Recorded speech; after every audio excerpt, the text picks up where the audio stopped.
你有冇試過一時嬲，講咗句說話之後後悔好耐？其實你人生最大嘅錯，未必係做錯決定，而係你忍唔住嗰一刻。有個真實故事，一個大學生做緊試用期，3個月過去，公司未通知佢轉正，佢開始覺得唔公平，覺得自己付出咗好多，於是佢忍唔住衝去同上司理論，越講越嬲，最後直接爆一句：我唔做啦！但你知唔知之後發生咩事？原來公司本身已經打算升佢做副主管，但因為佢一時衝動，所有機會直接冇晒。呢啲情況你可能會覺得我唔會咁蠢，但其實你同佢只差一個忍唔忍得住。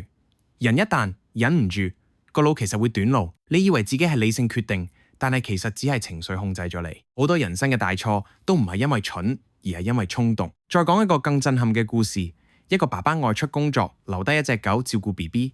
有一日返到屋企，見到滿地血跡，狗個口都係血，BB 唔見咗。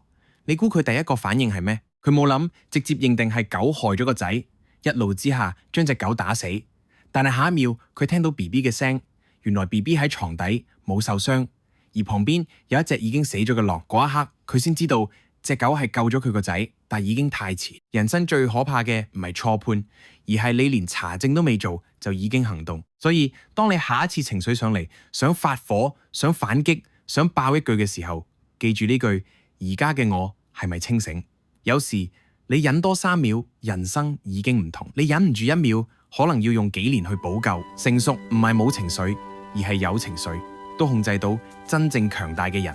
唔係冇脾氣，而係唔俾脾氣控制自己。今日辛苦啦，我哋下條片見。